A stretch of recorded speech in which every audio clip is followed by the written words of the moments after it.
No último vídeo aqui anterior, eu citei em algum momento aqui, né, o que é querido pelo eu, moi, eu inclusive digo moi, não sou bom em francês, não sei francês ainda, mas é moi, né, eu digo que é em inglês no outro vídeo, até coloquei na legenda, né, que o moi é francês, não inglês, falha nossa aqui. E inclusive uma amiga minha, a Lélia, foi minha professora, ela me deu uma pequena dica aí a respeito do Moá, do G, né, que também é eu. O Moá ele vem para reforçar uma, uma afirmação, né? G Moá seria como confirmar, por exemplo, eu vou mesmo para algum lugar. Né? Em francês vai se dizer Moi, je reticências, né? Que eu não vou saber dizer a frase em francês. Mas como aqui não é um lugar de aula de francês, eu não vou estender, só queria corrigir esse pequeno erro aí, esse pequeno engano. Mas assim, vale dizer, conversando com a Lélia, que quando se lê, por exemplo, Lacan em francês, se tem um entendimento mais efetivo do que está sendo dito, né? Diferente das traduções. Isso a gente leva muito em conta em psicanálise também, né? A questão das traduções, né? Eu citei também no outro vídeo sobre um dos textos do Freud, né? O infamiliar, que é traduzido muitas vezes como o estranho, e há divergências aí quanto a essa tradução e o seu entendimento, né? Vocês vão vendo aí a importância da linguagem, das significações, dos significantes, dos significados, dos jogos de palavras, né? Jogos de palavras é algo que dá pra gente colocar bem aí para pensar o que é essa prática da psicanálise, a cura pela fala, né? A gente não falou disso aqui ainda, que é uma das propostas da psicanálise, né? Que o dizer e o escutar, dizer do inconsciente, do sujeito, do eu, do moi, dizer dessas coisas que nos escapam, escutar, né? Escutar e dizer, que é diferente de falar e ouvir, né? Mas eu vou fechar aqui esse outro item da introdução do Jean-Michel Vives, do livro do Leonardo Goldberg, que tem só mais um parágrafo para a gente terminar, né? Eu terminei aqui falando no outro vídeo sobre essa diferenciação que a gente faz de culpa e responsabilidade, né? Geralmente o sujeito aparece ali no consultório sofrendo de culpa. E a gente, uma das propostas da psicanálise é entender que não se trata de culpa, mas de responsabilidade, inclusive responsabilidade pelo sujeito do inconsciente. Mas vamos lá para o último item aqui do Jean-Michel Vives, da indicação do tratamento. Ainda estamos na introdução e vamos ficar um tempinho ainda, que é uma introdução que tem alguns itens ainda, alguns pontos muito importantes, né, para a gente colocar aqui, antes de fato começar o texto do Leonardo. Mas, como eu já disse também anteriormente nessa série, que psicanálise não é prêt-à-porter, não é uma coisa que você aprende num workshop de final de semana, né? Só um parênteses aqui para falar sobre o rigor da psicanálise enquanto um saber, enquanto uma teoria, enquanto um lugar de conhecimento do inconsciente, né? A diferenciação e o quanto esse negócio é grande, né? E parece infinito. Diferenciando dessas terapias, né? Eu vejo aí no Instagram muitas vezes fulano, ciclano, que vai colocar eu sou formado em 70 técnicas terapêuticas. Caramba, né? 70 técnicas terapêuticas. Parece, né? Nossa, esse cara manja do negócio. Daí você vai ver, é um monte de workshop, de cursinho de final de semana, que vai habilitar a pessoa ser terapeuta, né? Aí, de novo, a gente vai diferenciar o que é um terapeuta, o que é um psicoterapeuta, o que é um psicanalista, né? Psicoterapeuta geralmente, se não me engano, ele, claro, ele tem que ter uma formação em psicologia, ele tem que ter muitas vezes uma formação em medicina, o psiquiatra que se propõe psicoterapeuta, né? Mas tem que ter uma formação acadêmica, né? Você não vai ser psicoterapeuta aí com curso de workshop, com aprendendo em vídeo do YouTube, não é assim que funciona, tá? A gente está lidando com responsabilidades aqui, com a vida das pessoas, né? Com o nosso lugar aqui de suposto saber.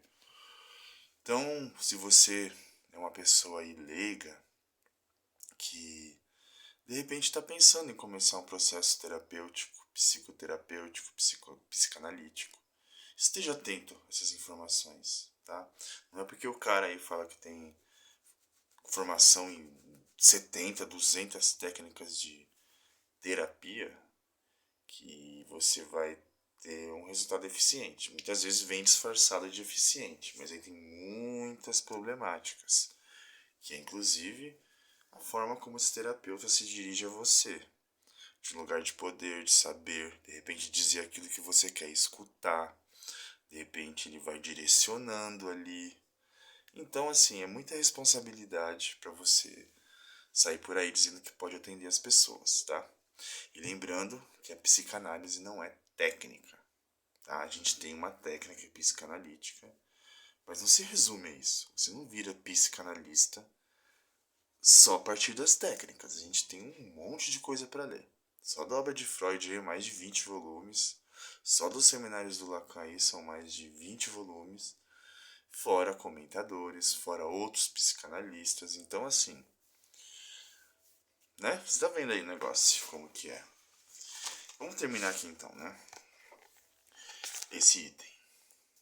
A psicanálise convém repetir. Não é um protocolo que se aplica. Não é um protocolo que se aplica. Estava falando aqui, não é só técnica.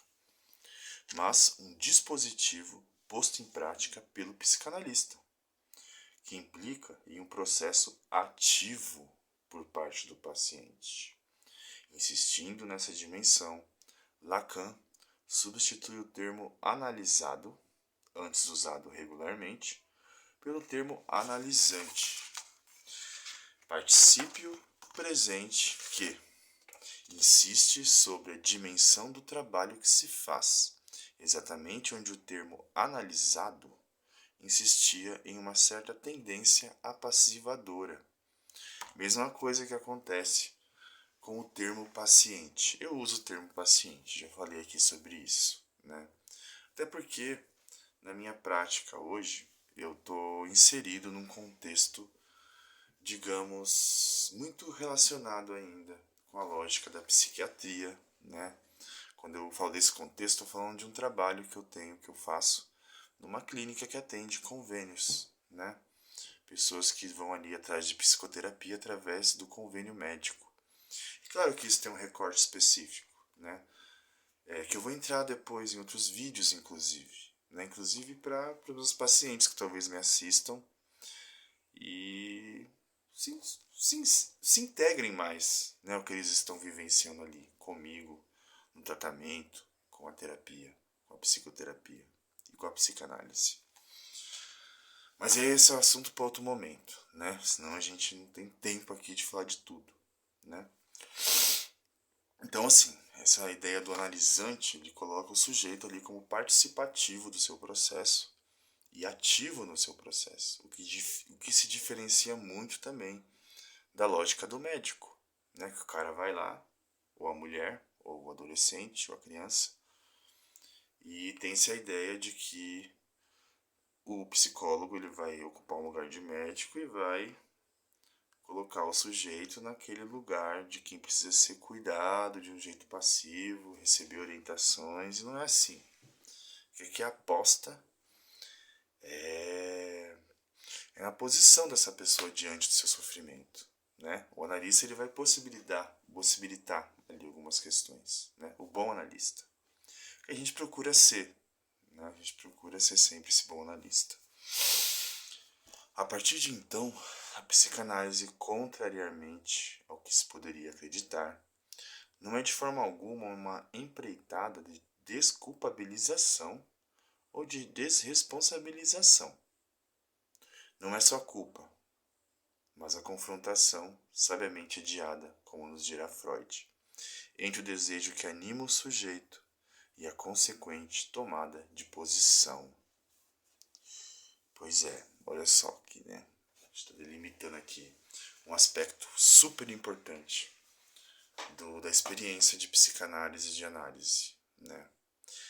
É sempre uma luta diária no trabalho chamar as pessoas para se responsabilizarem, mas antes de se responsabilizar, fazer com que a pessoa seja ativa no seu processo, né?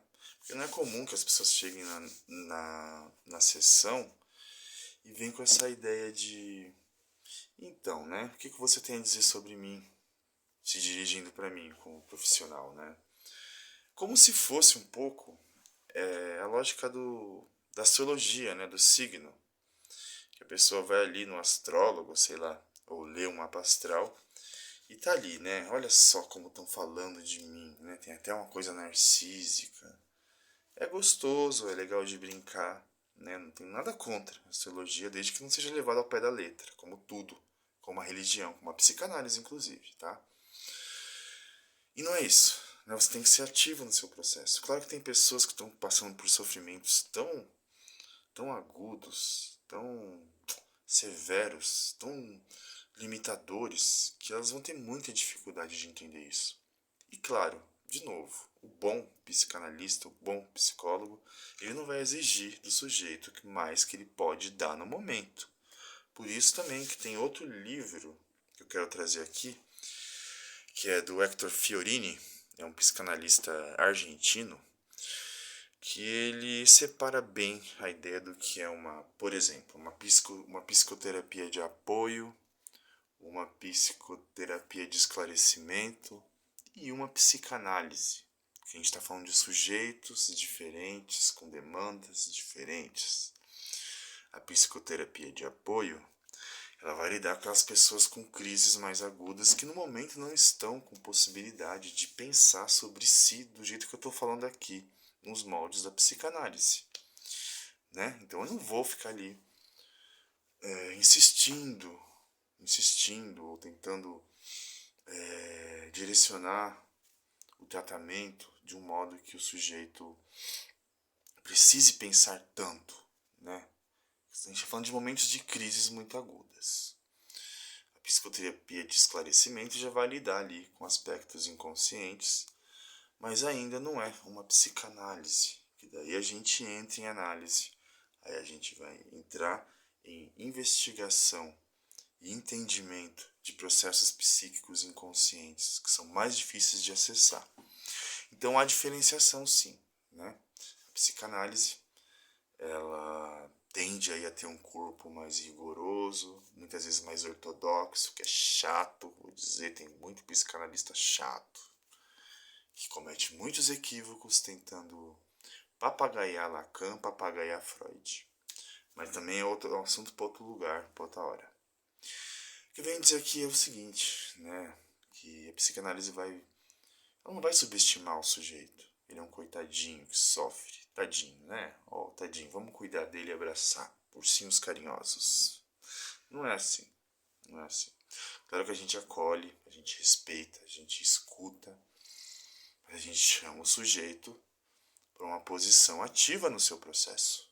Pense que você está escutando. Olha só que não está dando certo, né? Então é isso, por enquanto. Vou fechar aqui, hoje é domingo de carnaval. Amanhã, folga, né? Volto a trabalhar na quarta.